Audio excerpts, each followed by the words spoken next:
tungod kay may posibilidad nga ikaw ang masunod.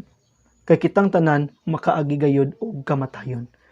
Tungod sa sala nga nabuhat kaniadto nga mo'y na-inherit nato sa atong kapanahunan karon, atong hinumduman nga wala exempted sa tuwa, moagi gyud tang tanan og kamatayon. Sumala sa Roma versikulo 3 chapter 3 verse 23, tungod kay kitang tanan nakasalaman, tungod kay kitang tanan nakasalaman, sumala sa Roma 3:23. Sanglit nakasalaman ang tanan og nagkabsan sa himaya sa Dios, ug ang bayad sa sala, sumala sa Roma 6:23, usuhol o bayad sa sala mao ang kamatayon. So kitang tanan nakabsan sa himaya sa Dios tungod sa atong pagdisobey, sungod sa nabuhat sa atong unang ginikanan, hantod sa atong kapanahunan karon sa pagdisobey, sa pagdili matinumanon, pagdili matinud-anon ngadto sa atong buhi nga Dios. So aduna kitay sala. So ang atong sala adunay bayad usuhol niini nga mao ang kamatayon. Atong hinumduman, once nga magkasala kita, naagi na siya consequence. Once nga every choice na to, naagi na siya consequence. Naay mahitabo o naay mga butang nga atong tang mabutang sa atong kasing-kasing, atong mapalandungan nga adunay ko'y sayop nga nabuhat. Ato gini siyang hinumduman mga igsoon. Apan mga igsoon ha, kay ang uban magod, ay mahadlo kong kamatayon, mamatay na ko, unsa mahitabo sa imo ha. Pero adunay apan nga gibutang diri sa Roma 6:23. Apan ang walay bayad nga gasa, walay bayad nga gasa gikan sa Dios, asa gikan sa Dios, mao ang kinabuhing dayon diha kang Kristo Jesus nga atong Ginoo. Kinabuhing dayon. So unsaon nato pag-angkon niini? Sa atong kapanahon karon mahadlok tag kamatayon tungod kay murag wala assurance nga pagkapatay, hala, ito na, kung ikaw dautan na matay, dito ka sa impyerno. Ang uban mo, gangoy-langoy ko sa impyerno.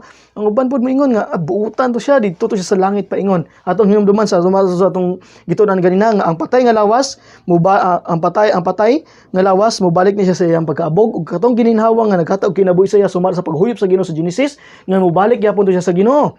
Kay dito matugikan, kung asa gikan dito na siya mobalik. So buot pasabot, ang tanan nga mga patay pa karon naa pa sa kalibutan na dibalik sa abog ang ilang lawas ug ang ilang ginhawa tuwa sa Dios ni balik. So atong hinumduman nga adunay walay bayad nga gasa nga gikan sa Ginoo. Mao ang kinabuhing dayon. So unsa to pag-angkon niini mga igsoon? Ato nang paghisgutan unya. So diri sa ta magbantay og mangandam. Mao ni siya kay ang tanan kanato moagi niini, ang tanan kanato makaangkon niini ug makaambit niini tungod kay ang bayad sa sala mao ang kamatayon ug walay tawo karon nga walay sala. Kitang tanan nakaangkon ug nakaambit sa sala. So ang atong buhaton magbantay og mangandam. Sumala sa Lucas 22:31, sa panahon nga si Jesus nakigpulong ngadto sa iyahang mga tinun-an, si Simon Pedro nagingon siya nga, Ginoo, ako muunong ko kanimo bisan pa sa kamatayon. Muunong ko kanimo bisan sa kamatayon. Mo ingon ni Pedro sa iya. Pero unsay giingon sa Dios? Unsay giingon ni Jesus sa anak sa Dios nga si Jesus? Unsay ang gitubag ngadto sa iyahang apostoles? So, iyang ingon sumala sa Lucas 22:31, Simon, tan-awa. Ayo kamo ni Satanas sa pagbaton kaninyo aron iya kamong alig-igon ingon sa trigo. Gipangayo kamo ni Satanas. Bantay Simon, pagbantay gipangayo kamo ni Satanas sa pagbaton kaninyo aron iya kamong alig-igon ingon sa trigo. So, gipangayo kamo ni Satanas. Magbantay ta mga igsoon. Kay gipangayo ta sa kaaway, sa kanunay. Ang atong kinabuhi matag usa kanato ginapangayo o ginapaningkamutan sa kaaway nga makuha niya ang atong kinabuhi sa dili pa kita makabalik sa Ginoo. Mao ni pinakadelikado mga igsoon. Kay once nga ang atong kamatayon, kung mamatay man galing ta nga wala ta sa tiilan sa Ginoo, atong hinumduman nga ang yawa nagapaningkamot sa pagkuha sa atong kinabuhi. Kay dili siya gusto nga mag-inusara ngadto sa impyerno sa kalayo nga siya ra perti mingawa pud baya. O siya ra isa. Muna nga, gipaningkamutan sa yawa nga ang matag usa sa tua makuha niya ang kinabuhi sa dili pa kita makabalik o dili kita makaduol ngadto sa Dios.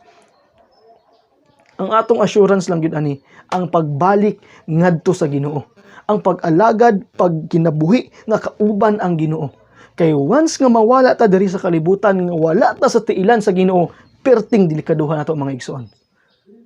Perting alanganina sa atong kinabuhi mga igsoon.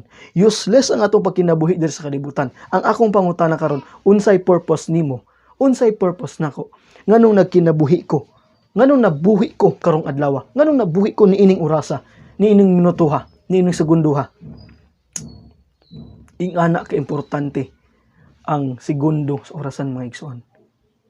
Mataginhawa nga mogawas sa imong ilong, ingana ka importante. Sa imong pagkinabuhi diri sa kalibutan, nga unta ikaw anaa sa tiilan sa Ginoo, anaa sa kabubuton sa Ginoo, nagsubay sa dalan sa Ginoo. Kay once nga maputol ang atong ginhawa, nga wala ta nakasubay sa Ginoo, useless ang atong pagpuyo ning kalibutan na. Kay ang saad sa Dios kanato sa iyang kaduhang pagpadayag adunay resurrection. Duha ka klase sa pagbanhaw. Kay sa kamatayon ng ni Jesus, atong makita sa pagpadala sa iyang amahan diri sa iyang bugtong anak nga si Jesus.